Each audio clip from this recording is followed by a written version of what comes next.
So given that there's this overall feeling of financial vulnerability and that we're surrounded by constant reminders that prices are spiraling upward or at least don't seem to be dropping very quickly, it's interesting to see that convenience continues to play such a vital role for consumers, creating what Gartner has dubbed as inflation's thrift convenience paradox. So what you're looking at here is the charting of rank positions for 2 of 93 values that are tracked by Gartner. And what's interesting or even bizarre is the fact that even during inflation, consumers put so much emphasis on convenience, which here is defined as I greatly desire products and services that save me time or make work easier.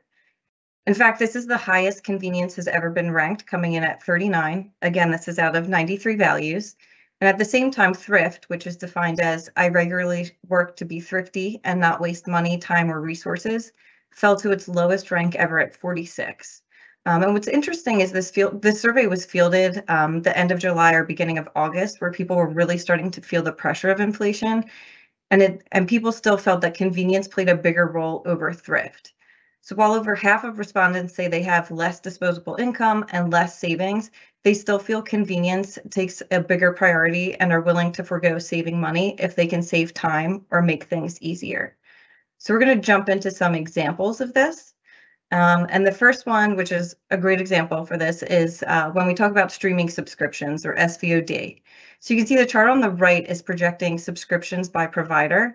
All the main players in the space are expected to see continued growth throughout 2023. And while some of them are anticipated to eventually plateau or even experience some decreases within the next few years, it doesn't look like inflation is going to have a hard-hitting impact right now. People like the convenience of having a plethora of programming to choose from at their fingertips, and this isn't a place where they're willing to give up this convenience to save money. And then diving into this a little bit more, when we think about streaming services, you think about the monthly cost of each one and it seems so nominal. So you keep adding to your stack of services, or at least I do.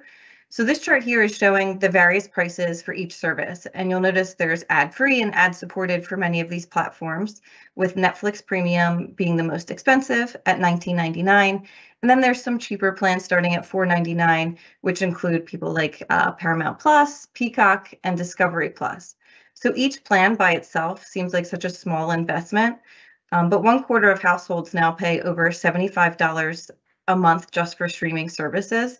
And to be perfectly honest, I haven't sat down to tally up my own subscription monthly bill, but I don't think I want to because I'm sure I fall into this $75 plus area.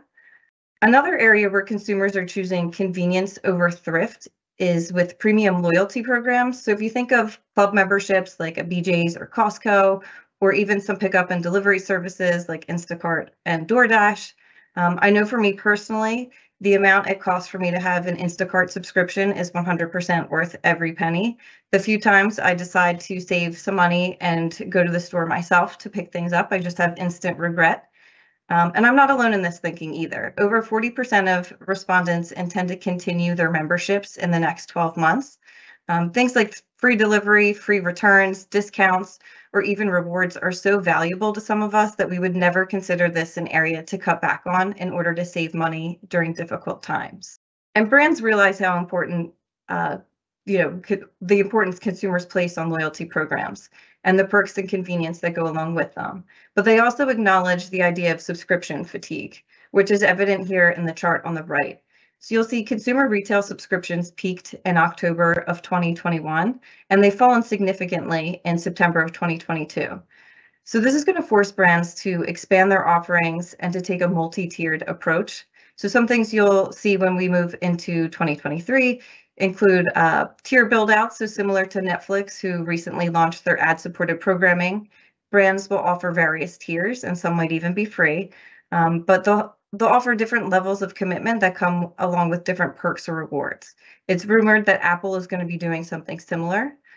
So brands will also provide expanded features. So for example, Walt Disney Company is reportedly looking to tie parks and resorts benefits to its media platform.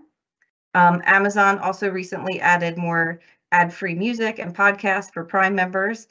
And then a final trend to look out for when it comes to loyalty programs is partner development.